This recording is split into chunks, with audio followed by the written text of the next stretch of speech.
Deliver with the two-time Motorcycle News Dealer of the Year, Colchester Kawasaki, proud sponsors of Chasin the Racin.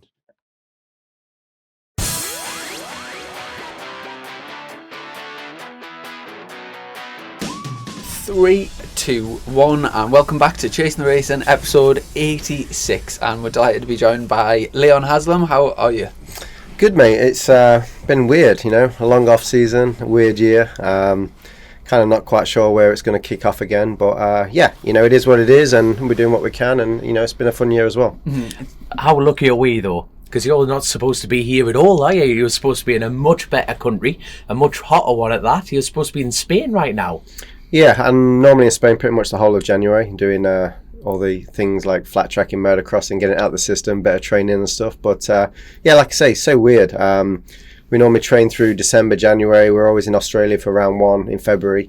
Where this year, I don't think we start till late April, and been twiddling our thumbs pretty much most of the winter and not wanting to kick off too early. You don't want to get burnt out before the season starts. So when does the MotoGP start? Because your BSB season starts in May. Doesn't it? And you're saying late April for Australia. Is that Australia? No, only Europe. So we're in Assen, actually, the first round. So. Right. So what's happening with the MotoGP calendar? I think it's due to start end of March still. So right. Are they going for the full reach on that again? Because they had a full championship MotoGP, didn't they? I think they're trying to.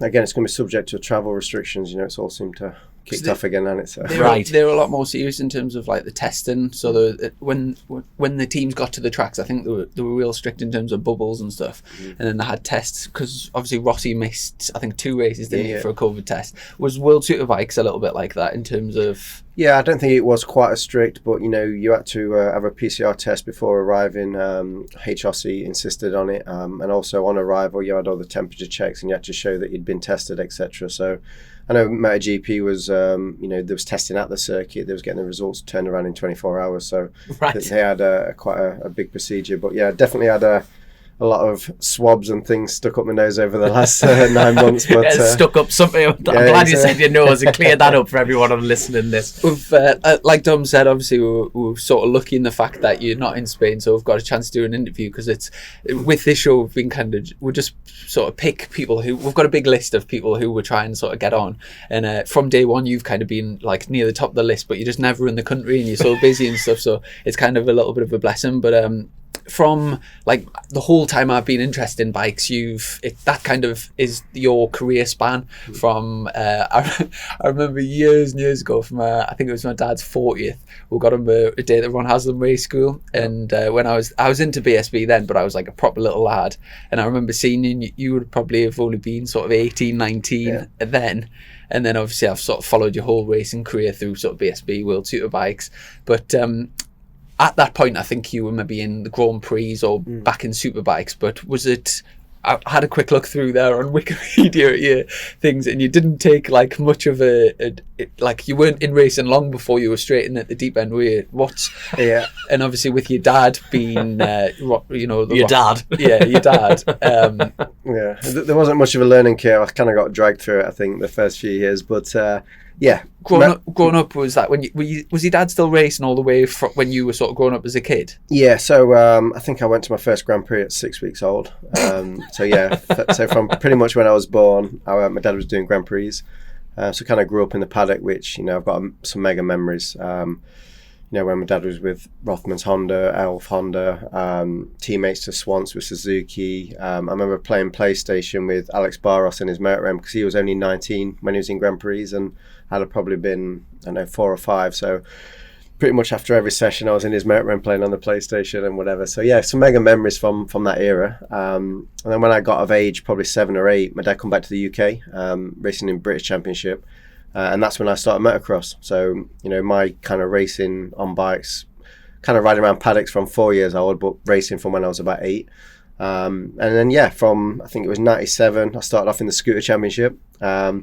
And by 2000, I progressed from a scooter to World 125s, racing against Rossi and all the boys. So. Was the motocross thing a deliberate, like, class, do you think your dad had visions of you racing on the tarmac later in life, but sort of started you off with motocross to, like, get them sort of skills, or were you sort of driven to be a motocross racer, and then, like, what was the... Like, I used to love motocross, the whole thing, the riding after school every night, just on a little field at home and stuff, and I think my dad didn't want me to race at all. It was quite unique in the fact that he really tried to put me off. He made sure that I wanted it. And I lost 2 British championships through breaking my leg at the very last round both years. And I remember the second time that I broke my leg, it's been documented. But, he literally come to me and said, we can't afford to race anymore. You're going to have to stop. I was big into football. I was into a lot of other stuff at the time. And, I proper kicked off. For me, that's all I ever wanted to do. And he never really pushed, or I felt like he supported me in them early years. But I think because I kicked off, from that point onwards, he did actually start to know that I wanted it for myself, and he kind of backed me up a little bit. So that was also the same transition from motocross to road racing. So when he started to supporting me, he started to create the opportunities for me to go road racing. But up until that point, I was pretty much, it was just me wanting to ride every night. It was me that was asking. It was me that was pushing, sort of thing. Because that's, like you say, well documented. And there was a Netflix documentary called Speed Is My Need, and it follows your British title run and everything. I think it was a fantastic documentary, and for me, that very much separated you and your father. If you know what I mean, like that particular scene you're talking about, like the fact that he went, look, your dad just said, we're going to act skinned and just say you're not doing it anymore, and you made your own right up on that. But the one thing I didn't know, 8-year-old is when you first started racing. In today's money, that's late. Yeah. When you think about it, compared to like, we've got one of our mates, Sugar Tits. You've obviously heard of him. He's a legend. But his son, obviously, everyone's heard of Sugar Tits, Chris. He's acting coy. He's like, I don't want to blush. But it's his lad. Well, he started off, he could barely walk, and he was on a motocross bike. So why? Like you say, you've been travelling the world, but it was literally from paddock bikes, got home and went. Yeah, I think the fact that, from when I was born until I was 7, my dad was doing World Championship. He was in the Grand Prix. So when I rode bikes, it was literally around paddocks and in fields at circuits. You know what I mean? You just had no opportunity to actually ever go at it. That's not for racing. And then as soon as he come back, that's when I said, can I have a go at racing? And then that was kind of when I started the motocross scene. So, yeah. And at one point in your career, was it when your dad retired? Yeah, my dad's still riding now. But, Good lad.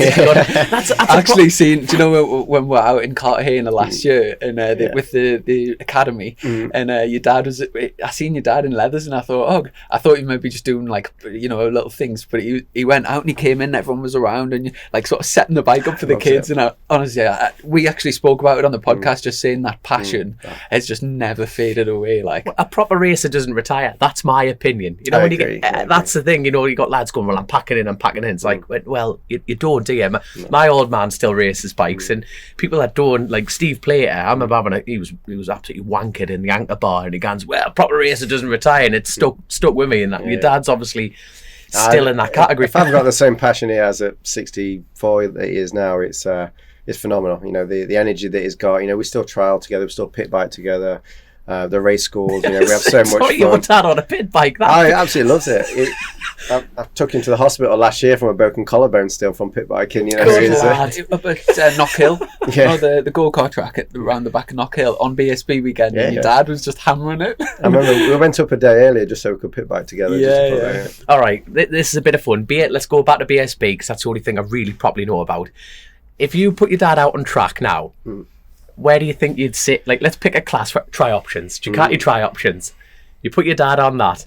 Where do you think you'd finish?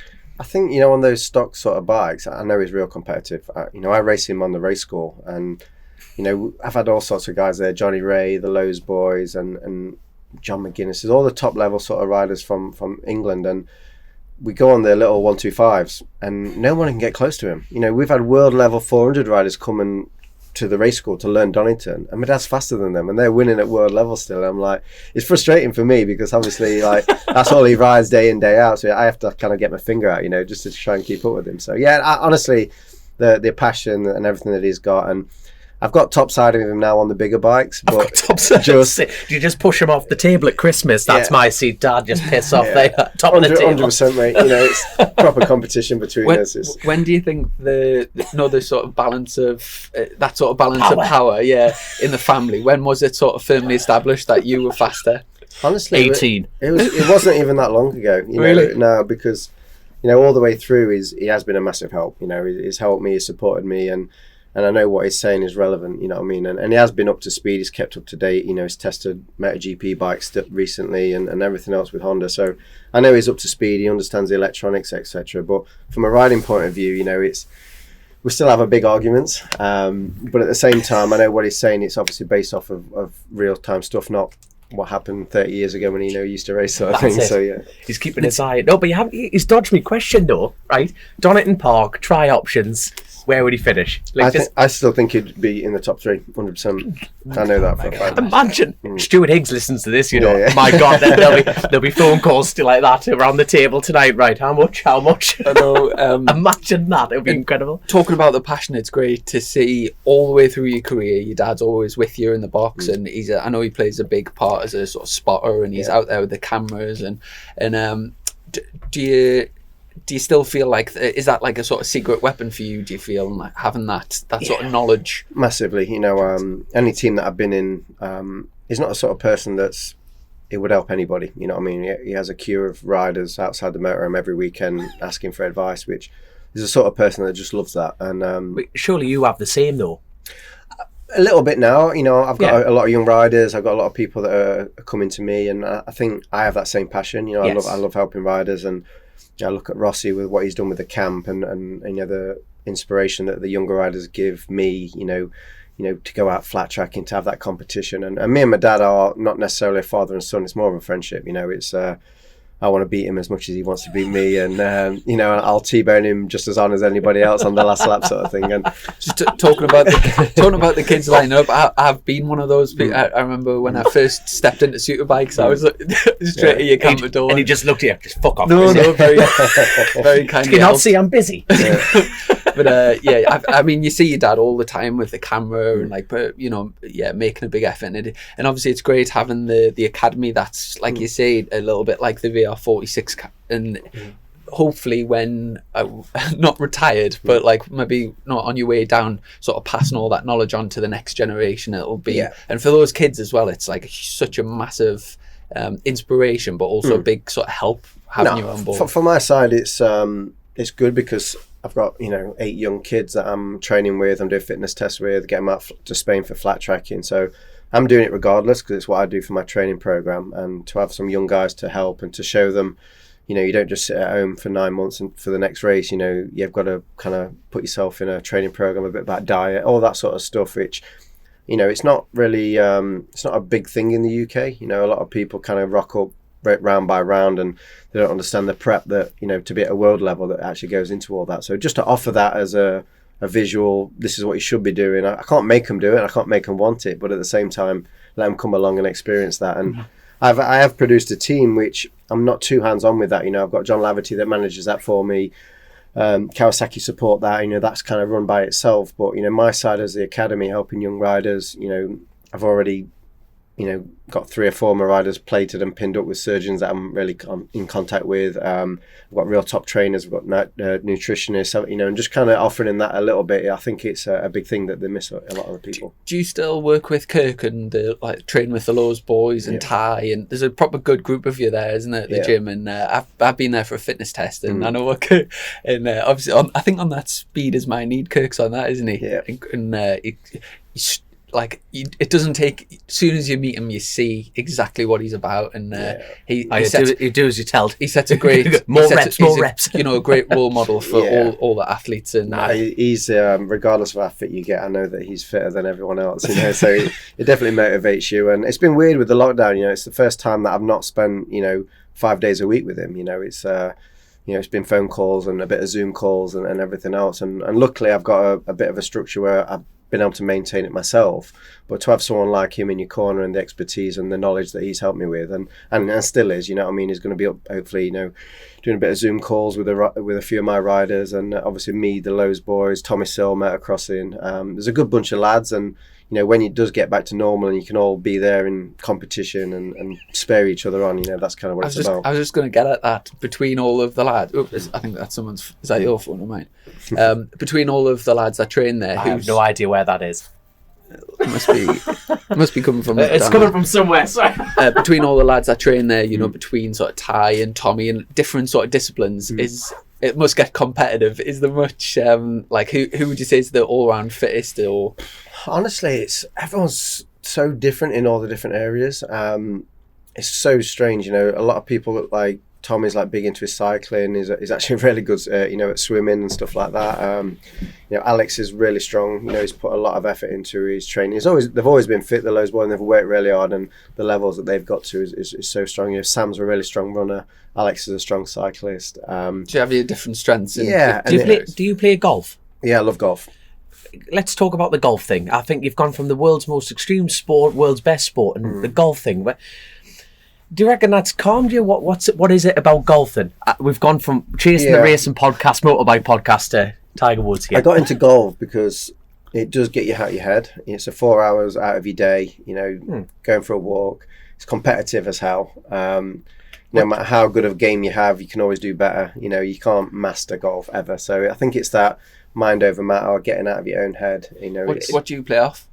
About 9 at the minute. But me, Sam and Alex all play off very similar. So I was about to say, because there seems to be more and more riders. That's why I asked the question. That seem to be getting into it. I thought, like, the psychological battle of racing. But you've just explained it on that side of things. I've always done it, and it's something that I've tried to do every Thursday before a race. So you know, it's something that can get to a racetrack, go and have your game of golf, clear your mind, and you can kind of enter routines. Yeah, exactly. So basically, if you want to beat you at like world superbike level, you go to the golf course beforehand, bray the fuck out of you, and then you got a chance of beating you.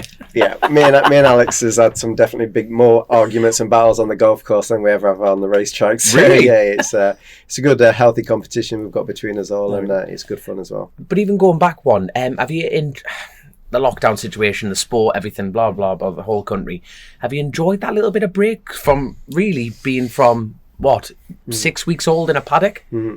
Have you ever had a break as a family and everything from sport? It's been weird because, you know, it has been restricted. It's been long and frustrating at times, but from my perspective, at the end of 19, I was really injured when I was with KRT. I had 3 or 4 operations on my ankle. I had an operation on my back. I was, you know, it was my big opportunity going back to the World Championship with the factory team, and I was just pretty much injured the whole year. And the end of 19, it was the first ever time in my whole career that I've not had an operation in the December. I've always had December of fixing something up or getting something mended. Right. And that was the first time in my whole career I didn't have an operation. So the 19 winter was the best I've ever had. We went to Australia with a new bike, new project, and then it went into lockdown for 3 months. So I had 3 months of, I've never had 3 months. I've never had more than 6 weeks of non-testing or racing, and I had 3 months of cycling, being at home, you know, dedicating myself to be fitter, healthier, and it's the lightest I've ever been coming out of lockdown. It's the fittest I've ever been, and then it was kind of crammed a whole season into 3 months where I had some big crashes last year, you know what I mean? So I've kind of come out of the year with no major injuries. I've had no operations again this winter, and I've had like 4 or 5 months to actually try and plan how I want to attack 2021. And the fact that I've not been injured, the fact that I've not had to have operations, and I can work on myself a little bit, and you know, I'm not getting any younger as well, so I've got to do it in a more, I would say, precise way. You know what I mean? I can't just bosh out 10 miles every day running because my knees and joints don't allow it anymore. So it has got to be a little bit more planned out, and the fact that I've had the time to do that with lockdown, the fact that I'm not going to be racing until April, it's actually been quite positive from my perspective. Yeah, you had a mega pre-season last year in the testing and stuff, and I think obviously everyone was looking at brand new Honda, everyone was sort of excited, and I think from the form of Bautista the year before. I think everyone was kind of expecting Bautista to be maybe challenging for wins or whatever. That's from the Ducati thing, you absolutely smoked him on every test, first round, and you like really looking back, you weren't far off the podium at all, were you, in that first round? I crashed out of the podium way too many times. I crashed too many times, and Alvaro did as well.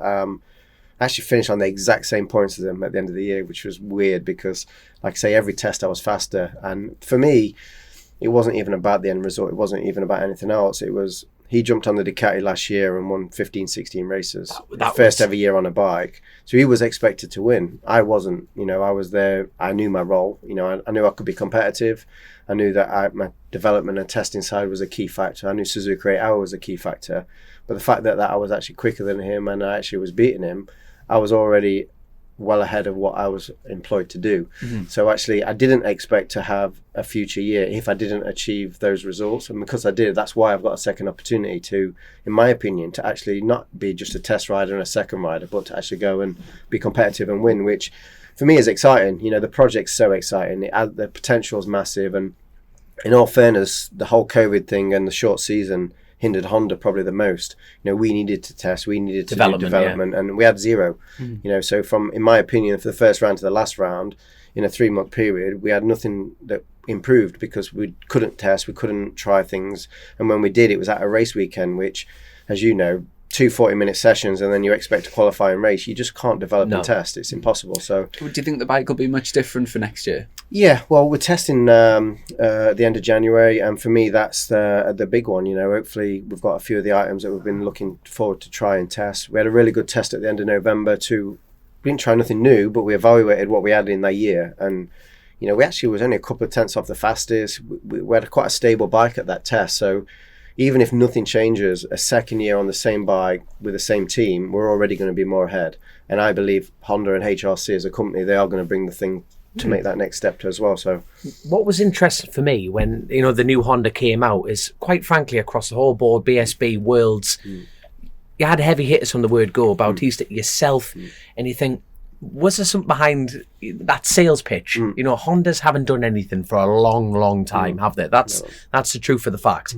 And then this year, it just seems to all work. Especially in BSB, it came out the first round was ridiculous. The standard bike's phenomenal. I went out and did the blade launch in Doha beginning of last year, and it was a bog standard bike, bog standard gearing, standard exhaust, everything. All we did was put the Pirelli Corsa tyres on it, and I did a 159 round Doha on a bog standard bike, which was faster than what I lapped on the last lap of the race when I rode for KLT on a factory superbike.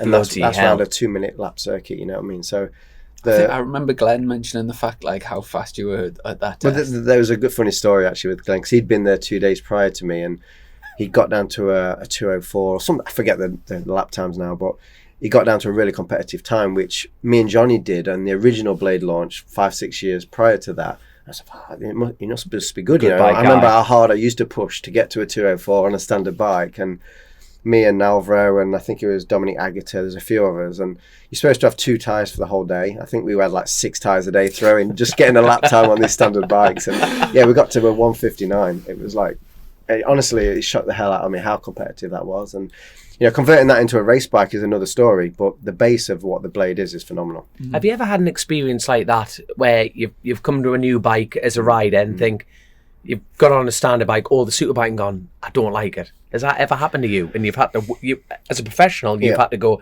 I have to change this to make it work. Yeah, I really struggled with the BMW initially. Right. When I got on it in 2011, I got off the Suzuki, which was a very old bike. It was pretty much planted. The setup worked everywhere, and we finished second in the world that year. It was amazing. Went to a BMW, everything was thrown at it. The standard road bike was phenomenal. It was winning everything in stock. It was the bike to be on.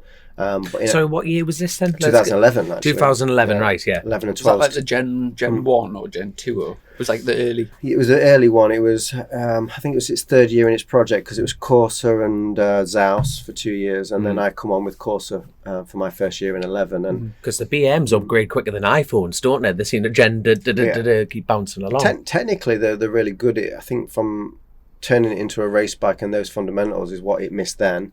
The Right. second year I was teammates to Melandri, which, in all fairness, the bike didn't really change too much. It's Yeah, all- exactly. A little lap. All I'm thinking is the Donington last right. BMW one for a 1-2 in World Superbikes at Donington last corner. Absolute It was- freak, it was- wasn't it? And Straight up. it's all like Johnny skittled Milan. Well, Johnny like sort of knocked Melandri off, and that for me that's the worst corner in British racing. I hate I hate that Goddard's. corner as well. It's off camber. It's like it's just horrible. 10 metres away from my first win with yeah. BMW. The favourite thing about that footage is the replay, and then they they block changed the shot straight to your face, standing up, and you could just see pure rage. You had your replica helmet on as well, and there's actually a video on YouTube Pure of rage. the video in the garage, and obviously the garage reaction for that. But I can't even imagine what that would have. I think I was there that year. But just we sort of touched on it, and I want to just before we move on, I just wanted to quickly ask you about the race school. Is obviously there was news out that it was all closing. Was it this year just gone? Yeah, just finished at the end of last year. Is there any plans for it to come back? Or My dad will do something. It was more of a decision of the climate and Honda and the commitment to have Donington for the 20 days. It's a big whole commitment. So for me, they'll do something. There's a lot of talks with what he might do and not do. He'll definitely be on bikes somewhere, hopefully at Donington, with it being my local circuit. But there's talks of maybe doing something on the road as a teaching race school type thing, and there's also talks from my side of it. From the Learn to Rides. It's something that we do a lot with the race school, getting the young riders coming through and just getting really new people on bikes. You don't need a license, you don't need leathers, you don't need anything. You can take 12-year-olds and put them on a little 125 and and teach them how to ride. For me, that's what we need to push more. Get new people on bikes, and that's something that we've done for 25 years through the race school. And if we can do that a little bit more, for me, that's where it's missing. It's a hell of a legacy to let go of, after all those years of teaching people how to race. It would be a shame, wouldn't it? Do you know, if you just add up all of the like thousands of people over the years, that the first sort of introduction to the best sport, best hobby in the world, and it's all sort of down to like you and your family. It's we've had a lot of interest from a lot of different manufacturers to support it. We've had a lot of interest from various people to like not run it but to take it on and stuff like that. So my dad's he's not getting any younger either. He does want to do it. He won't stop riding. He will be teaching in some fashion, but yeah, figuring out how to do that at the minute is kind of where they're at. Cool. Now one thing, I had loads of like little ideas that I wanted to touch upon, and one of my earliest memories was of a race win back at Croft, and it was a wet race, and I remember watching. I was either there or watching it on TV, and I think it was Karl Harris who was leading by miles, and then all of a sudden you started taking like massive time, and it was one of those races where you're trying to predict, will he catch him, will he not catch him, and it was looking at like it was a possibility. And I'm just off memory, I'm sure the commentators were talking about, did Karl used to live at your house, or do you want to tell us about that? Me and Karl, obviously he passed a few years back at the Isle of Man, but we was probably the closest I've ever been with anybody. He was like, he lived in the house for 4 years, and even when he left and he moved on to World Championship and all the stuff that he got up to, we kept in touch. We played golf 3-4 times a week. We cycled together. It was really, really close. But the competition and the arguments and the fighting that we had as two best mates, words can't describe it. It was intense. But that's the relationship we had. It was great, and to beat him on the last lap, and bearing in mind he'd not won a British Championship race at that stage as well. So yeah, it was. I can remember as I come into Park Ferme, he just punched me. Yeah, it was. It was one of those races. It was a special moment for sure. How come did he move in with your family? My dad was running a team, Team Great Britain, and we took him from motocross to road racing in the Super Team Championship of all championships. So Karl was always a big, stocky sort of person, and we took him into Super Teens, and then we moved him up to 250s and other classes that he did with us, and that's kind of where it stemmed from. But I remember Karl as a motocrosser, and there was nobody like it, the natural talent of him, and he used to rock up on a British Championship race, and you call nuns and all your top level sort of riders, and you wouldn't do practice because if you turned up early and scrutineered, you had to supply a marshal. So if you missed practice, you didn't have to do any of that. So he'd miss the practice, rock up, just go on the grid and absolutely blitz everyone by half a lap. And he had everyone just watching him on all the jumps, because like the jumps was his thing. And for me, we did a thing called Super Champs. I think I was like 6 years old, and that's when I first met Karl and all his family. And for me, that's kind of where the relationship began between me and Karl. We took him then from motocross to road racing, and kind of went from there. I think I was down at Facati the other day, and I was speaking to a guy, like a suspension guy, and he's actually helping Carl's son, who's doing Karl, as well. Is it called Karl as well? Yeah. And I think he races with our friend Sugar Tits' son.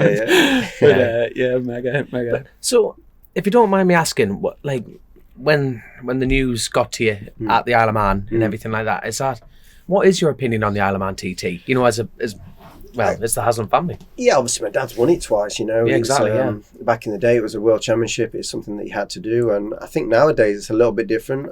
I've so much respect for, I've been on the phone to Hutchie this week about catching up with cycling, and the passion that them guys have, and your McGuinnesses and your Hickmans and all these sort of people. It's phenomenal, And when you hear them speak about a lap and, what's going through the mind and all that sort of stuff, I can see that, the passion and the excitement that you have. And, it's not something that has ever adhered to me to like have that passion, because for me, I've always had the racing side of it, and I definitely still crash way too much to be going somewhere like that. But for me, it's more a massive respect for the people who have that passion to be there. You know what I mean? And I think you have to have that. Dom races the TTs. Yeah. He's almost at the 130 mile an hour point, which is 120. Pathetic, really. 129.7. It's really cool. So it's we've had quite a few of the TT lads on and the road racing, and there is something about them that you've just got to admire. It's admiration of that passion, because obviously I can have that from riding Phillip Island or racing Rossi or whatever it may be, but to have the passion of the island and what it represents. And my dad's took me around. I've been around on a bike. I've been around in the car, and for me, just nothing computes. Everything looks the same. I ain't got a clue where I am or where I'm going. And have you ever fancied doing like Northwest or Macau or anything like that? I go over a lot to the Northwest. I go over most years to the TT, but I don't know. It's just, for me, it's always been about maximising the bike. The maximising your braking, maximising the lean angle, maximising the spin. And for me, the road racing mentality is not maximising the bike, but maximising the island. You know what I mean? Maximising the course. Yourself, really, isn't it? Yeah, exactly. Like overcoming yourself, insecurities at the circuit itself. So I think it's a different mindset, and that's the way that I've always seen it. It's just different, you know what I mean? And someone who's jumped really from one to the other, 100% really good way of putting it, to be fair, isn't it? Fair play. They are summed up race, and they are. And another thing, when I've been kind of looking over your career at a glance, is the amount of, obviously you've had a lot of teammates, but the who's your favourite? The people, of the teammates that you've had some like unbelievable names and characters and whatever, from like right back in the BSB days and the Grand Prix days all the way through. Who sort of stands out as the most memorable teammates? Different, all different ones. Our teammates with Haga, he was such a character. At testing and practicing, he must have not have been there. He just wasn't interested. You could tell he wasn't interested. All those young riders want to show willing and like enthusiasm, and he just was at a stage probably in his career that he just couldn't be asked. But come Sunday, he was the man. You know what I mean? His ability, the way that he rode, and everything else was phenomenal. That's mint. Troy Corser, probably the most funnest teammate that I've had. We got on so well, and again, off the track sort of fun versus his ability on the track. The super poles, the one-off laps, and everything else. It's just kind of explains itself. Recently, Johnny Ray, he's been on the 6, world title streak. To be alongside that and see how he works was phenomenal. BSB, all of them, even Lavia, even what he did when he come to the British Championship, never seen the circuits and winning it in that first year, that was something. As a young rider, he kind of like pissed me off a lot, because I expected to beat him, and then he's come in and his steady approach of doing it was worked, and it won him a championship. We had James Hayden on the podcast, so I've kind of had that story, but obviously from James's point of view, where he was due to be your teammate that year, and then was it like Albacete or something where he smashed his shoulder or whatever, and then obviously Lavila came in last minute, and and that was back in the GSC days with Colin Wright. Exactly. How did you find working with Colin? Colin's still the best team manager I've ever had. I think I've heard you say that on another interview. Just because he's on the same wavelength, and no matter what was going on, the issues that you had, there was always had to be an outcome to the problem. And even if you won a race, there was still an hour and a half debrief of why didn't you win it by more? You know what I mean? It was analysing every little part. And what I liked about Colin is that, you know, racing as a motorbike rider, you learn to manage people. You learn to manage, if you're working with an Italian or a Dutch, and everyone's different. Some mechanics need a hug, some need a shouting at, some, you have to be diplomatic or whatever it may be, where with Colin you could scream and shout and have a blazing argument for an hour and a half, and then 2 seconds later we can go and have a coffee and have a laugh together. And that's what I really liked about Colin. He got to the bottom of any issue. If he wasn't sleeping, if it wasn't, he had girlfriend issues, whatever it may be, he kind of was on top of it, which for me is why we got on so well. But yeah, obviously the relationship with Mr. Hayden and him didn't last very long, and obviously he got injured, and obviously Lavia stepped in, in the early stages. Did you ever get like a massive bollocking off Colin, or every week, most days? what was the biggest bollock? Is there one that stands out? Or? Yeah, probably the funniest one. It was the first year, 2005, and it was at Cadwell Park. I think I know this. Yeah, and I'd not signed a deal to stay with GSC for the following year. Lavia was going for the championship, and I was only fourth or something in the championship. I couldn't win the championship. And we went into park at the end of the back straight, and Lavia let his brakes off. I was on the inside and tried to go round me. And obviously me being 21 or whatever I was, I just let the brakes off and ran us both onto the grass, basically. And we both come back on, and we were still first and second because we had a decent lead. But he come back on in front of me, and we went over the mountain, and I made the massivest lunges into all bends, and obviously it didn't happen. It didn't work. I lost the front, saved it, went straight across the grass, massive, saved it. But I rejoined at the hairpin. That's how far it took me.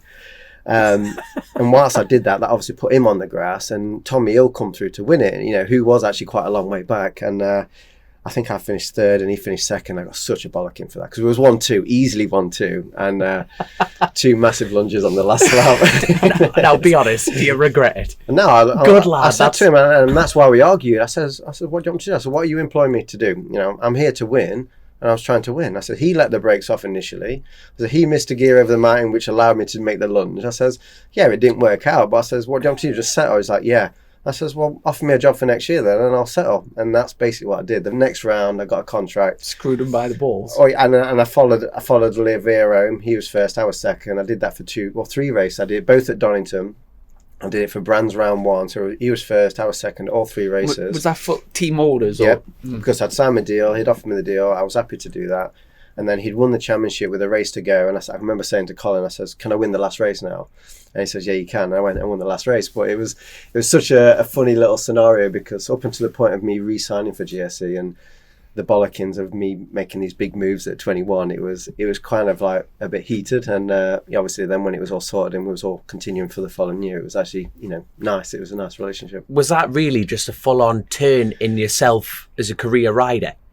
At that point, you're thinking, well, it's a maturity thing. That was a huge maturity thing, or was that? Or have you always had that? You kind of just was brilliant. It's understanding what it was, and at the beginning of the year, I wasn't ready to win races. I wasn't ready to win a championship. I crashed too much, and and Lavia wasn't. He was consistent. He was fast, and he put himself in a position to win a championship. And even though at the end of the year, when I felt I could win at Cadwell and Donington and the last races, I was at the standard to win.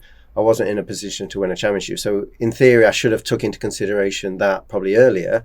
But without a contract, I'm still riding for myself. I still want to win and show myself. So he recognised that. So even though we had arguments, he didn't really have a leg to stand on, because until I actually had a deal for the future, there's no way I'm going to let somebody else beat me. And he understood that as well. When you think of that sort of cohort of that time, and you had Johnny Ray, Cal Crutchlow, Tom Sykes, yourself, Shaky Byrne, serious list. Kawasaki's Karl Harris was on the Hydrex Honda around those times. Lavila, all of Kianori. Yeah, I mean, what a time to be in Superbikes. And when you think of where all of and your career it was also, which a lot of people miss, is that it was Ducati, it was Honda, it was Kawasaki, it was Yamaha, it was also Dunlop, it was Michelin, it was factory Michelin. The factory Michelins was being shipped to them, straight from France. It was a big war. When we had Michael Rutter on, we were talking about that tyre thing, and he was saying 1 year, I think his team spent something like 300 grand just on tyres. Yeah. And that's what his race school spends. Yeah. And you just think like that is crazy. But obviously the whole sort of face of the championships changed quite a lot to sort of suit the times. And obviously with like we had the recession in 2008, and if it had carried on like that, there might maybe be one or two teams that can afford to spend that. But it would be in a very diluted championship. So obviously they've changed the rules massively. And one of the new sort of things that they brought in was obviously the Showdown. Recently, after this whole coronavirus thing, they've put out the rules for next year and the calendar and everything. And I could not believe the negativity towards the Showdown. Like when I was looking on Facebook and Twitter and all of that, it was just this year proved that you didn't have to have a Showdown. And the amount of fans commenting on basically the upset about the Showdown being reintroduced. It kind of worked against you a few times, you could say, and maybe, well, you put in the championship you won, you would have won anyway, type of thing. What's your opinion on the Showdown? Yeah, if it hadn't been the Showdown, I'd have been probably 3 times world British champion. So obviously, I'm not going to say I'm all for it, but at the same time, it's the same for everyone. You know what I mean? You do have to take a different mentality into the Showdown. And in 2016, when I went into the Showdown leading it, my first year back to British Championship, and I crashed at Donington, in the first round of the show. It was the first crash of the whole year, and it happened to be in the first round of the Showdown. And looking back now, I didn't need to win that race. I could have finished second, but in the Showdown, I definitely didn't need to win that race. I could have just finished second. So you do have to go into it with a different mentality. It can work for you and it can work for against you, but in my opinion, it does create this massive build-up going into the last round at Brands. It's more exciting, I believe, from the outside point of view, but it definitely puts a lot more pressure on a rider. I was about to say, you're speaking as professionals, like as far as the spectator side of it, it does massively spice things up. Massively spice things up. Is that the most sort of sickening feeling that you've ever had racing, the last round of Brands? That 16 year, I wasn't too upset that I lost the championship. I was upset that I crashed at Donington because that was my fault. Yeah. The Brands Arch, I had a handlebar snap. I had little things that wasn't my issue. So I finished second, shaky. He was more consistent. He handled the Showdown better than me. I think we both had the same amount of wins. So it was an even comeback year for me, and it was what it was. The following year, when obviously we had the brake failure, we had issues all at the last round. I went into the last round with a 32-point lead. I think it was the biggest ever points lead going into the final round, and I lost the championship. But not only lost it, I actually finished third. Dean from Kawasaki, we were sat in the motorhome. I had a broken ankle and broken thumb, and he says, I said, look on the bright side, you've not finished second this year. I was like, what do you mean? He goes, you finished third. And I didn't even know that I'd finished third that year, but obviously just had to jump off at 180 mile an hour. If I could stand up and slap you, I would now. Have you ever had anything like that before? 180 mile an hour brake failure? I've not had it as big as scary. I've had brake failure before, and I've got off really lightly. But at that place, at that speed, and hitting the Onco that hard, it was. I'm definitely counting my stars off that one. That was incredibly raw footage. Glad you weren't doing the TT in that day, anyway. Exactly. Yeah, but it is what it is. You can always say, that lost me the championship, but it's kind of irrelevant. It's everything that happens is you got to take it on the chin. I've had other things that I've done wrong. It's not just one event that loses you a championship. It's a cumulative of everything. That specific year with 2017, so your second year back, it was a clear rivalry. I know Josh Brooks was in the mix, but it was mainly you and Shaky that year throughout the whole season. How is it? Well, after that crash, there's obviously that very famous picture of you coming out of the safety car brought you around, and you and your dad going over congratulating, getting carried over, very classy. Yeah, it was very It classy. was a sort of great image of sportsmanship, and Definitely. even though you probably should have been in the med centre, the fact he went down to congratulate Shaky. How is your sort of professional rivalry with Shaky? I've got a lot of respect for him. We've actually been racing together a lot of years, and what he's achieved, his ability is. He is Mr. BSB, the championships that he's won, everything else. So from my side of it, yes, I was good that I crashed. I'm good I lost the championship, but it wasn't even about that. It was about, you know, acknowledging that he had won, you know, and it is over all those races. It is over the Showdown. So for me, it wasn't about even sportsmanship. It was just, you know, you don't speak to your rivals through the year. You know what I mean? You ignore each other. You politely nod your head and you do what you need to do. But, you know, at the end of the day, it was the last race of the year. It was done. You know, he won the championship, you know, and that's kind of where it was at. Was there any sort of behind the scenes sort of mind games or anything going on that year, or was it?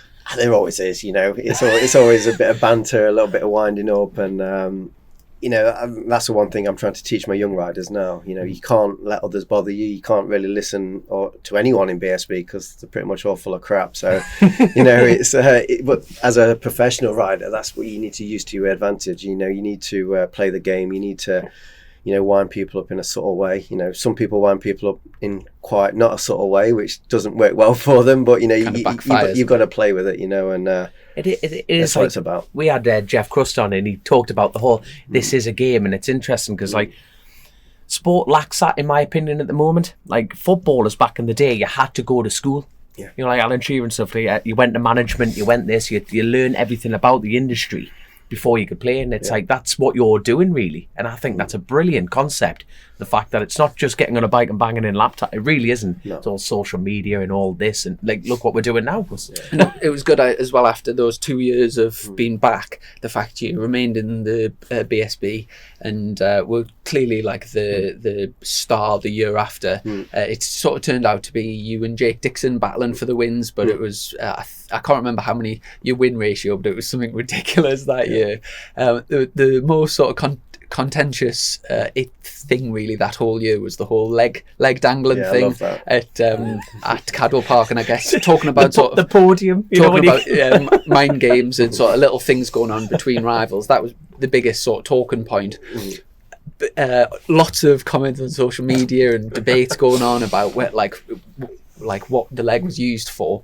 In your opinion, was it more just doing it like really exaggerating it to wind Jake up, or was it a case of you were actually trying to stop him from coming past, or what? No, I think it, like you say, for me, I've got one of the shortest legs in BSB. It's like there's no way I can take the whole road up with my leg, and the way that I was doing it, it does look you know, quite negative because I use my leg to throw my weight from left to right, and I only do it on right hand corners. It's not like I dangle at the left. And at obviously Cadwell, you come over the hill left and you throw the right leg out to change direction. And I went defensive because I knew that he was going to come past, but I also knew he was going to come past. You know, it was, I was waiting, so I did the move, let him come past, let him run off, and then went through. It was like, for me, I knew that was going to happen before it was happening. The leg thing is what I did every single lap. And I remember me and Mr. Higgs having a little debate afterwards, and I screenshotted something like 48 MotoGP riders all with a leg dangling out in the exact same way. And you know, I mean, I do get that it's a safety thing, but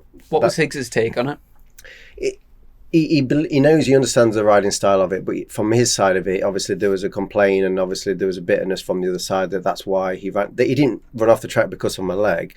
He said it off-put him, and that's why he obviously ran off the circuit. But from my point of view, if someone's leg's there, that's not an obstruction. You know, if I've hit people's legs on a regular basis. I was about to say, have you had your leg struck like that? Yeah, millions of times, and that's just all part of it. It's the same as someone comes up close and hits your elbow or lifts you up with your shoulder. It's you know, it's obviously not something you aim to do, but it's just a part of it. If the door's getting closed or whatever it may be, but the person behind has to judge that. And you know, there was analysis of data and where I braked and everything else. And from my point of view, that's why nothing got said, because it was very clear of that situation. But yeah, you know, from that side of it, it is a riding style. You know, you can't argue the fact that racing and elbows down and the way you hang off, the way you use your lower limbs to lower the center of gravity now with your legs, and obviously changing direction, it has evolved so much in the last, you know, 4 or 5 years. Massively, the elbow thing, for me, but you see, Brodel was doing it before Marquez. Well, Brodel was very, very chest heavy as a rider, but since Marquez came on the scene, but you see, Rossi had the dangle. It's always that trendsetter. Now, what was interesting about Rossi is that, I can't remember what magazine it was, but they got him to he could do the exact same lap time with his legs firmly on the bike and with a leg. So could you do the same thing? Is it? Yeah, I think so.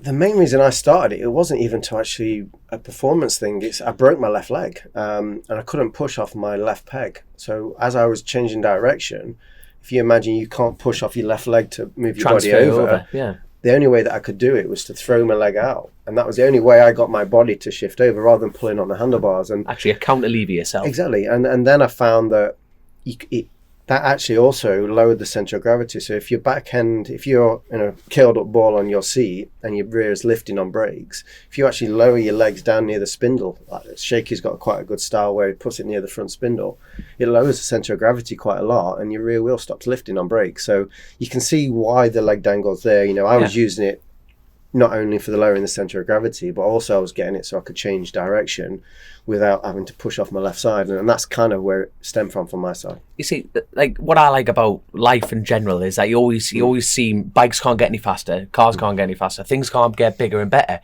Now, as far as I'm concerned, what can change in motorsport now as far as style the motorcycle? Because your elbow down as well, it's like, is there going to be any development in style, or have we reached a peak? Because when you look at bikes, the bikes are going to have to change drastically. I think things are always moving on, aren't they? Which is class, isn't it? Yeah, there'll always be little things, and I think there's a big push on aero at the moment, isn't there, in terms of the bikes and.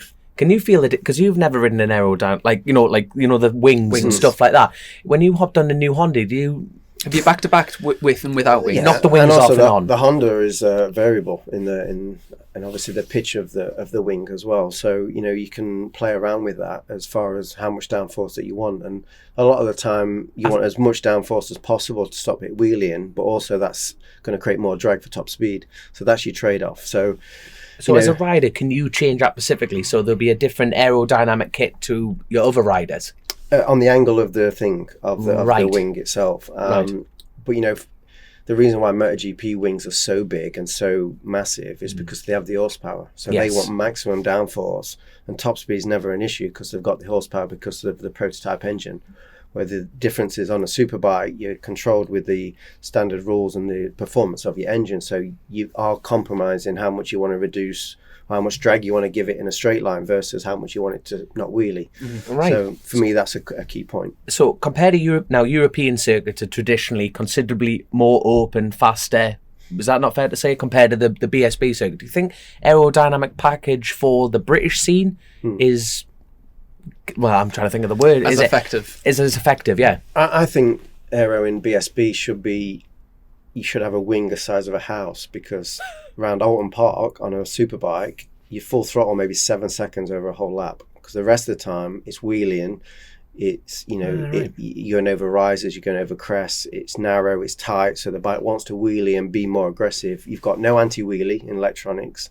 You've got a more raw power delivery in BSB because you've not got traction control. So to manage a bike of BSB, it's 10 times harder than a MotoGP bike or a superbike because you've got anti-wheelie, you've got traction control, you've got all these things. So if you've got a downforce of a wing that stops this aggressive engine with no electronic control, a bigger wing, for my opinion, would be a lot more beneficial in BSB. Which is interesting because the Ducatis, when the Ducati domination took off, they really had such this dominant shape to it, didn't they? Wings this, wings that.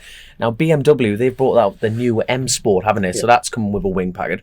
There's ZX10. There's a kind of push for everyone at the moment. Everyone's getting it, isn't it? So it'll be interesting to see how it goes because Honda really barred the Ducati with the first person as a manufacturer bike. Sure. With that change. So no, that's interesting. That a question I had for you is, when you went from so after winning the BSB championship and you went back to World Superbikes, you were joining the KRT team that won, was it at that point four titles back to back, so that you knew you were sort of going into a team with a solid package. Obviously Johnny is your teammate to sort of reference from.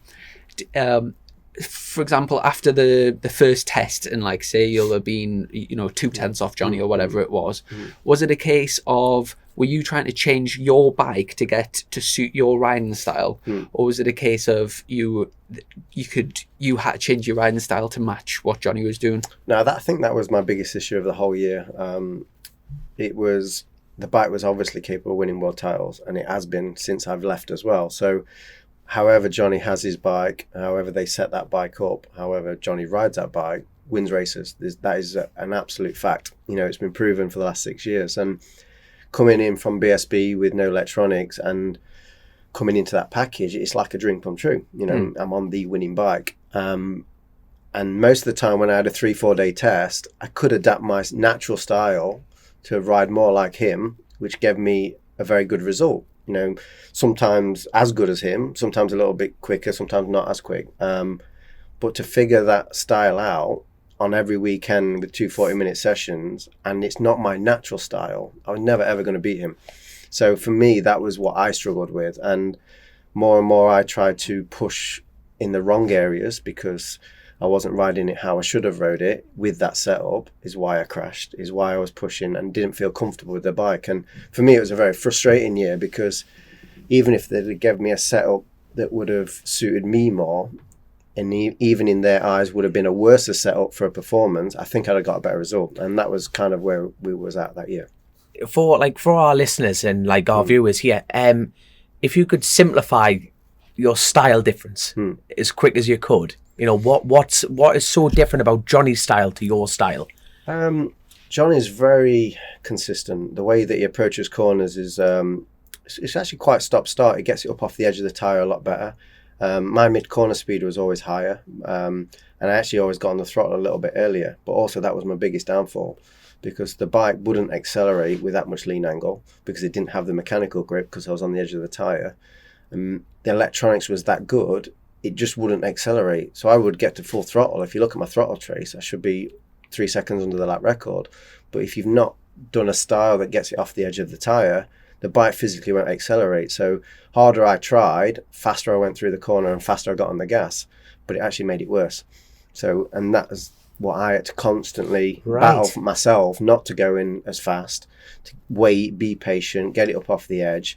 But the feedback from the bike never gave me that. It didn't do anything wrong. So it just allowed me to do the wrong style. Build your negative confidence almost. And you look at the lap time, I'm still a second off. I'm only half second off. And then I'll do an in lap and I'm cruising. I've just gone the fastest I've ever gone because I've just not pushed as hard in the areas that I've been pushing in the wrong area. So I got it. I understood it. But then to put that into a 2 40-minute practices to like mentally get up to speed and then to reevaluate what I'm doing wrong, to change it, to then put it into a race to do 22 laps. It's like racing's a different kettle of fish. I got on the podium everywhere where we tested before we raced. Yeah. But any time I went to a track for the first time, it was hard. It was a tough I bet it was. Yeah. It's that thing of like consciously trying to do something rather than it just being like automatic. Natural. Yeah. And now, Johnny breaks the lap record on his 3rd or 4th lap at the pits. And that's where he's at. He knows how to ride it. He knows his limits. He's been on that bike. And you know what he's achieving on that bike and that package is phenomenal. And all slippers, isn't it? Do you think anyone will challenge him for the title, or who do you think will be his biggest challenge? I should say him. I think the Honda's definitely capable of challenging. Again, if we can put it all together fast enough, is the biggest one. But I have full faith in the Honda. I believe the Ducati as a package, as Alvaro proved, should win. Again, that's going to be down to them putting it together. There's packages out there, top right with the Yamaha, that can win. If they can, it's going to be down to all of us putting it together the best we can, like Johnny is doing on the Kawasaki. Is in World Superbikes, is there a good camaraderie between you and like the top riders? Do you all sort of get on, or is it very much keep yourself to yourself? Yeah, obviously I've got really close friendship with Alex, obviously. I've been friends with Johnny for a lot of years. Me and Chaz get on, the whole blavity, all that sort of stuff, We've known each other for years and we've all got the same passion. And if we're ever in the same country at one time or, in Australia, we'll all go diving off of a pier and trials riding or whatever it may be. So, yeah, honestly, it is quite good. But as you know, you can get into that routine of getting there. It's work. Most weekends, I'll probably only spend an hour in the motorhome. Most of the time, I'm in the garage. I'm with the mechanic. So over a race weekend, it's tough. But if you do get like a few days off in between, then yeah, it's pretty cool. And looking ahead for next year, what do you think Van der Mark will do on the new BM? Are you sort of expecting much from him, or do you think? I think it'll be tough for him. Obviously, I don't know the capability of the bike, but it's going to be a new bike. I'm talking about getting the most out of package and understanding it. He's been on that Yamaha a long time, so he's now got to understand something new. It might mean him changing. It might mean changing the bike to him. And that alone is going to hinder results. And he's not going to be turning up at the first round and breaking lap records on the first lap. He's going to have to figure things out. He's going to have to develop. Basically where we are now with the Honda. I think, again, potentially it could be good. But if it comes together and how fast it comes together is the key. It was really odd with like Sykes would be front row in qualifying and over one lap be very competitive, and then he would always go backwards in the race. Is that a thing of the like maybe using too much tyre, or is it do you think it's maybe the outright speed of the bike? Or I think Tom's style was like that on the Cowie, and Cowie as a bike is really good over race distance. So I think it's a little bit on maybe how he wants to set the bike up or his style in general. You can't take away the amount of super poles that he's had, but there's always a compromise of being fast over one lap versus being fast over 20 laps. So that can be a style thing, it can be a setup thing, it could be a fundamental thing with that bike. It's not good on old tyres, so that's the sort of thing as a development rider you've got to kind of understand and figure out as a team to have the fastest 20 laps, not the fastest one lap.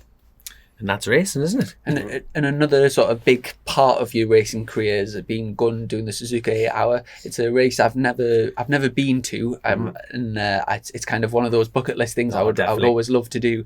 And I know the manufacturers take it like really, really seriously. Huge crowds apparently as well over there. The atmosphere is phenomenal. Yeah, and you've had some like real outstanding races, wins, and there was that year that did your teammate crash or got injured and you had to do like ridiculous amount of time just yourself, like 3 hours by yourself or something. Yeah, out of the 8 hours I did 5.5, which I think someone worked it out to be something like 14 BSB races back to back. So it was like that was the time that I spent on the bike. But we were absolutely cream crackered when you came off. Yeah, I was so dehydrated. I think I drank 9 litres of fluids over the 8 hours and I lost over 6 kilo in weight. So yeah, it was quite an intense year that was, but we got second, so it was all worth it in the end. So how much can you hold in the height? Because you can get hydration packs in those levers, can't you? Yeah. So how much water can they hold? Not too much. It's about 750 mil of fluids when you're on circuit. I think they're like 500. They're 500, so a little bit more than that only. And how long were you on the bike? 5.5 out of the 5.5 hours off one of them. Yeah, you do hour stints. The fuel tank does hours, so you do hour on, hour off, and the last 2 hours I did back to back. So it was that's kind of how it worked out. How many times have you won Suzuka? 3 now. 3, and because there was that controversial one with the Kawasaki, wasn't there, where there was like oil down on the last lap, and was it the Kawasaki crashed? And so it was in the last hour. We had a 30-second lead. Johnny had about half an hour to go. There was oil flags in the dark as well. It was starting to rain. And there was oil flags from turn 1 all the way through the first section. And they did 2 laps. And then Johnny hit the oil. Race got red flagged. And because we didn't get the bike back within 5 minutes, obviously Yamaha got declared the win. Even though he got red flagged as he crashed, in theory, he was still leading when it got red flagged. But then World Endurance rules is different to World Superbike rules in the fact that if it's red flagged, it's not like World Superbike where you have to get your bike back and that's a result. In endurance, it has to finish. So obviously, because it got red flag and it didn't get restarted, that's why we got the win back. It was a different ruling.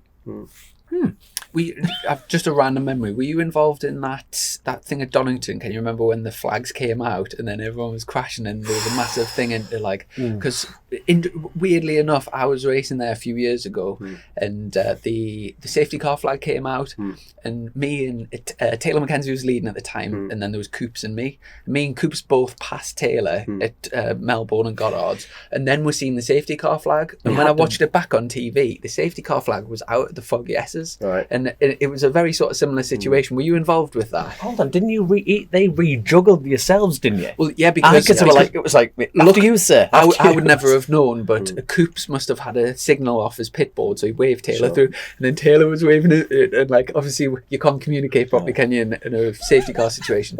But yeah, that time because there was I actually got third because of it. I was 4th behind Sykes, and it got red flagged. It got red flagged at Redgate. So we all went round really, really slow. That's right. Yeah. Coming down to Melbourne Loop, for whatever reason, Sykes come over there like pinned under red flag and hit the oil, went down big. We all hit the oil because we was going slow. We was fine. We got back and he didn't get his bike back within the 5 minutes. So I got 3rd instead of 4th. So yeah, obviously I like that. I like that rule. I keep that one in. Keep that one in. Now, there's a few. I heard you on Gas It Out a while ago, and a few other things. I think Taylor did a video once talking about it, about like sort of famous nights back at the farm and like Carnage. Yeah, and I think after World Superbikes, you sometimes have big like parties and stuff there. What is there any sort of standout memories or like funny incidents that? Yeah, we've had a few wild. Who's the biggest drinker? Who's the biggest lightweight? Who's the? It's not even drinking. My dad doesn't drink. Right. But the stupid stuff that we get up to, like Motorbikes. not Halloween, bonfire night is like, it's been banned actually. My mum's banned it for the last 3-4 years, and people have to turn up with gloves and helmets on to come to our bonfire nights. And yeah, we had a full-on war one year, shooting rockets at each other, and I think that's what Taylor was talking about because he was there that year. And I remember a rocket going in some girl's bag and it completely exploding this Louis Vuitton bag. It was like, it was some fun times with that's my phone. Don't mention the Louis Vuitton bag, whatever you do. But yeah, no, we built a foam pit one year. Me and Taylor was just. Is that for backflips? We decided we wanted to backflip. I'd just come off the back of a broken leg, and the great idea was we need to do a backflip, so we need a foam pit, obviously. So I got a load of scaffolding. I got a load of foam off of Whittam. He's got a friend who owns a furniture business. We bought all this foam. We filled it up, and we didn't have any ramp, so we was getting so much speed on this BMX, and we was only just getting into this foam pit. So the next thing is, we need a down ramp, obviously. So we literally demolished the old static caravan. We boarded it out, and we had this massive steep down ramp into this foam pit. So yeah, it got crazy. Double backflips, front flips. You done it on a crosser? I've jumped one into it, but yeah, it's you ever done the heavy. dirt? No, I'm not doing to dirt yet. That's one thing. Ty Wolfington's done that, and he come on. We had a little bit of play in there, and then he literally took it to dirt. So I'm a little bit jealous that he's done that. Actually, don't matter. Your videos inspired us to do it. Yeah, we did it out the dodgy ends of Anfield Plain. I didn't. He did. Dug a jump. Sugar tits as young in CRF 110. I learned the dirt on the pit Amazing. bike. He just spent a day. I was filming it. He just spent a full day flipping himself on a pit bike. Yeah, absolutely annihilated myself. I should have rang you up. Wolfie's done it on BMX and the little pit bikes, and I think Alex has done it on a BMX as well back in the day. But yeah, I've not took you to that yet. Not yet. There's time yet, though. There's time yet. We'll run a thing called a Patreon. It's kind of like social media, but I tell you what. Before you ask them questions, I've got one more to ask. Was there been anyone when you're looking up to them at a younger age and you thought, I would love to race against them, and you've beaten them? You must have names, loads of names. Yeah, honestly, I was obviously my era was like Neil Mackenzie, for instance, and I remember there was a lot of banter. I was doing a wild card for the first ever Superbike race, and I think Neil had half retired but come back to do a one-off race, I think on the Cadbury's Booster of all bikes, and I remember beating him that race, and there was a little bit of banter between everyone, like would he beat him, would he not, and the fact that obviously him, and he used to race against my dad and his GP career, and obviously I'm really good friends with his sons as well. It was, for me, that was a nice little tick that I got in one of my first races. I bet. So we've basically got some questions sent in for you, knowing that you're coming on. One from Sniffing Skid Marks. It said, this season, what would he take if he could only win one? A Suzuka 8-hour win, a World Superbike win, or the Haslam Race School reopening with a different sponsor? But yeah, Suzuka 8-hour or World Superbike. From a personal point of view, obviously I've won Suzuka a few times. To win, I've not won on a Honda in World Superbike, so I'd probably take the World Superbike win. Right, there we are. We've got another question from Lars Christiansen, which that sounds mouthful. like Norwegian, maybe. Which of your old race bikes do you own? And tell us about the Italiajet GP bike. Was it a POS or was it a good? I presume POS means piece of shit. Yeah. I don't know that one. But yeah, let's just roll with that. So yeah, it was a massive POS, to be honest with you. Was it? Yeah, it was tough. It was going into World Championship. I think we blew up in 12 out of the 16 rounds and had some big seizure 125 2-stroke high sides sort of thing. So it was tough. I was only 15 as well, so my experience was minimal. My first year in World Championship, and it was definitely a confident knocking season, I would say, on that side. At what point did you think, was it always just a career for you, racing bikes? From such like motocross, winning British motocross, and then just going straight into, like you say, you didn't really cut your teeth at anything on tarmac. You went straight into the deep end, like Chrissy said earlier.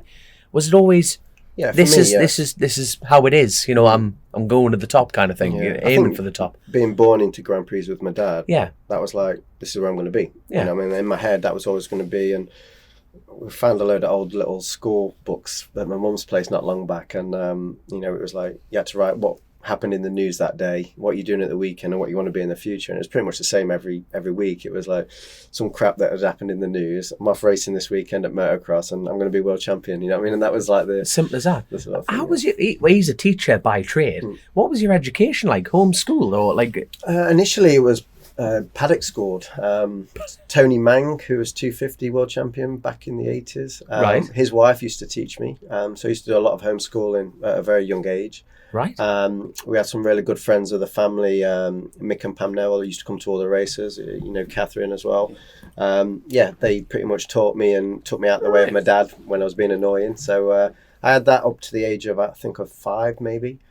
And then when I did come back to the UK, I was a bit of a nightmare because I'd only had one-to-one tuition pretty much all the way till I was 5. So I wouldn't queue up, I wouldn't, you know, be in line with other kids and all that sort of stuff. But my actual education at that point was probably better than the others because I'd had one-to-one tuition pretty much all the way to that stage. And then pretty much from that point, obviously I started racing, I had other priorities. But my last 2 years of high school, I was never there a full week. I had pretty much every Friday off, most Wednesdays off to go to Mallory practicing. And you know, I passed all my GCSEs. I went to college afterwards. I did a few other little bits, but again, my priority was only ever racing. I was living in Italy at 15. I had to come back to do my exams. That was kind of where I was at, sort of thing.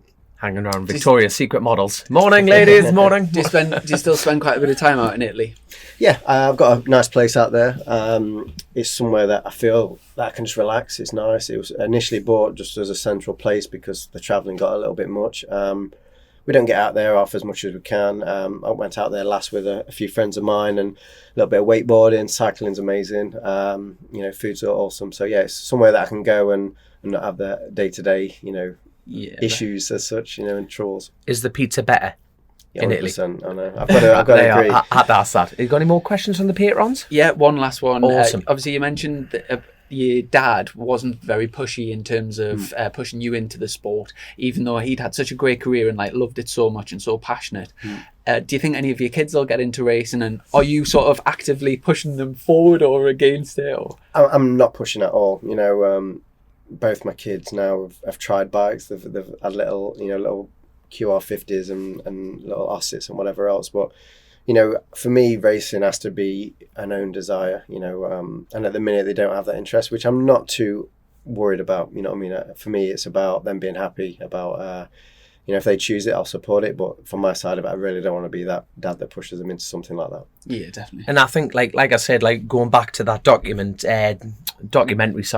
needs, like that definitely comes across from your dad. You know, it's like not the pushy element, but when you grow up in an environment, let's be honest, you probably can see it happening. Do you think, or maybe, you know, even though my dad are really, really close, you know, our only conversation is basically bikes. It's racing. It's an everyday thing. It's not a job for us. You know, every morning he'll be getting up and he'll be in his shed building something, making an exhaust, doing an ignition and dynoing or whatever it may be, and vice versa. We've, you know, bought a load of old scooters and we'll race them around the field one week. You know what I mean? And that, it's always been racing, competition, bikes, and that's the way he's always been. It's the way I've always been. And you know, if they get that same passion and role as well, you know, they've got their own things going on, you know, with gymnastics and swimming and football and whatever else that they're doing. So, you know, we'll see where it goes. You'd definitely be richer if he becomes a footballer anyway. So there you are. Just keep the boots on your feet. So he had an opportunity of being a footballer, you know. I heard you was pretty good, actually. I know, like he picked a poor man's sport of motorcycle. Definitely a better sport. You used to play football, I think, as well. Yeah, mainly Sunday league though, like the rough and ready one. Nutting people in that. To be fair, we haven't really got the physiques for. Well, that's what you're stocky, but I was about to say, I thought you wouldn't, like, when you watch that. I keep referring back to that documentary. You walk in like Conor McGregor. You were a big, not like for a motorcycle racer. You've lost a lot of weight. You're thinner. But when you watch that documentary, you're a big lad, like bouncing out the weight. So I do struggle with that. You know, my main training is to be smaller and lighter all the time. Yeah. Actually, my weight now is probably heavier than I was then, believe it or not. But you know, it's a thing that as you get older, it fluctuates a lot more. But I always have my fighting weight as such, which I'll always achieve when I go into racing. But you know, from a muscle point of view, you don't necessarily need that muscle. You know, from my side of it, I don't touch weights too much, but I tend to build up quite quick. So just when to be honest, it is distinctive on that like documentary. You know, when you're speaking to other riders and stuff, you look like a power lifter. Yeah. You know what I mean? It's like anyone come near you, just That's boot them off my the next track. career. I'm doing some powerlifting. Well, there we are. You heard it, thirsty on chasing the pace. Well, last question, and we'll get things wrapped up. What's Bautista like to work with? It's got so much experience. It's been a little bit hard because, you know, obviously him coming off the Ducati winning, it's been a tough, you know, I would say early stages of the project. And like I say, initially I've been quicker at a lot of the tests, but that doesn't necessarily mean that he's not been fast. He's been pretty much in his development stages, and as have I.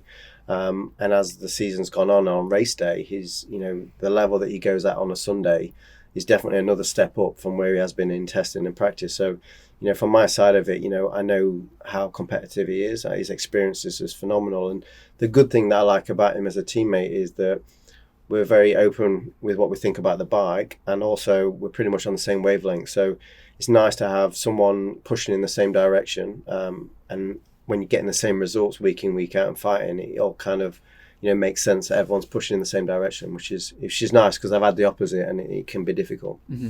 Oh my God. No, are you and Bautista doing Suzuka? It's not decided, the team. Obviously, I'm available. Alvaro's never done Suzuka, so Has he not? no. So maybe if he wants to do it, then maybe a good opportunity for him. Yeah. You know, especially with his race rhythm, it'll be, you know, be a good teammate. My I think my final question is: if you had to pick one Lowe's twin, which one would you keep? That's a tough one. That. We're not letting you out till you answer it. Me and Sam's on a similar wavelength, and the fact that we don't race each other, I think we get on like, so it's a little bit easier. Me and Alex, we're really, really good friends, and I'd do anything for him. But we also have got that little rivalry, so I'd keep Sam at the minute, and we'll leave Alex out to dry. Fantastic. Well, we'll have to interview them next, so this is going to be good. Well, thanks so much for your time today. We really appreciate you coming on the show, and obviously best of luck for the season this year. Yeah. And with your racing and obviously the academy and everything as well. So yeah, thanks so much, and massive thanks to our sponsor, Colchester Kawasaki. It was funny when I messaged you the other day. You were at a work thing with Luke from Colchester Kawasaki, just by pure coincidence. But huge thanks to Colchester Kawasaki and our patrons. We'll catch up soon, and take care. Cheers, now. Cheers. Click, buy, deliver with the 2-time Motorcycle News Dealer of the Year, Colchester Kawasaki. Proud sponsors of Chasin, the Racin.